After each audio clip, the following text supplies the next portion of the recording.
Every time I set out to write one of these things, I think they're going to be different than the last one, and maybe it's kind of the same, the relationship develops.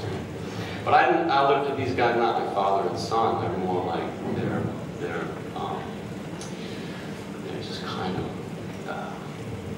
not even master and servant and all that, just loves like a more of a romance, like look at the love of your life, you know.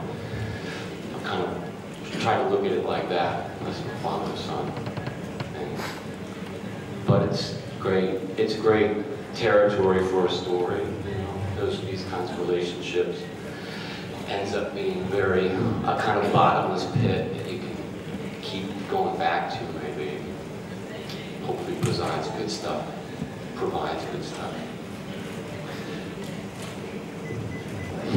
This is a good write.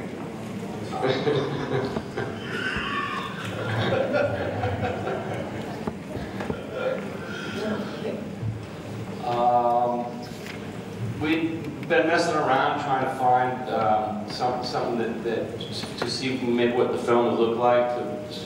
You know, we were just messing around with cameras at Panavision, and they recommended this big, huge camera that's as big as this desk, and we tried it on our side, and it looked great.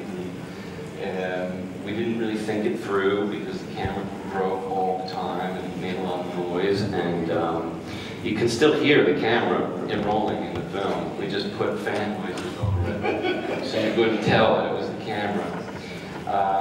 And it was just one of those things that felt right and looked right. I guess normally they're supposed to be for epics and things like that, but so we just brought the edges in and used this old camera, and it just seemed to feel right. I read a story about a guy who came back from the war and met this girl of his dreams, and she turned out to be 15 or 16. He didn't remember how old she was, and she was going to visit her family in Norway, and all that stuff was from a story that I read, and that's where it comes from. Basically, liked it and liked that feeling of getting that in there. Solstad, I looked up popular Norwegian names, and that one looked good. I picked it out of a book. When I was writing the film, I was thinking about Joaquin to be in it. I was thinking about Phil the whole time. I was thinking about Joaquin to be in it. I'd asked him to be in just about every other movie that I made, and he said no. It's a little bit of a pain in the ass, but it's worth it. And he said yes this time, and thank God he did. And Phil, I just expect him to be there if to do something with me. And Amy is somebody that, since I saw her in To Catch Me If You Can, and Enchanted, and The Fighter, and I knew I just loved her work, and I asked Phil how she was to work with, and he loved working with her, and so she was a great person to have around. The story could probably take place anywhere. I mean, I think it helps that it takes place in America. It seems to add up for me. I think it is specific to America. Yeah, I don't know. I guess you take these guys and you can put them anywhere else, but yeah, I don't think. Yeah, the role of the wife. Well, we were just talking about this before. Is she the master? I mean, I think yeah, I think, sure. Yeah, she is. Well, I don't know. It goes back and forth, I suppose, like any relationship, right? Who's on top?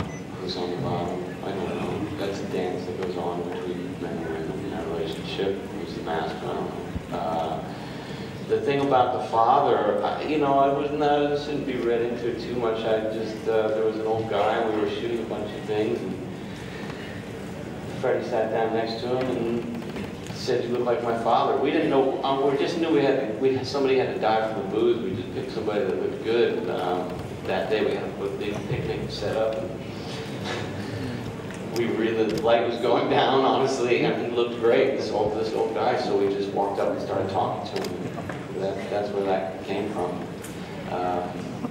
I'm sorry he had to die, but I looked on IMDb, he's died like 100 times on ER, that old guy. So. We thought we were the first to kill him, but it turns out he played a corpse a number of times. Every film is different, and you start out, and some of them you get through rough spots at the beginning, then some things get good, and then they all have their life of their own. Like I thought, the first few days of this were really going great, and then we saw dailies, and I thought, this is really tragic. And then you pick up and you get some good stuff, and then it gets tragic again, and everything. You can't have. It's so hard to get anything that's good, and if you get one thing a week, you're lucky, and then you just have to assemble it into its work.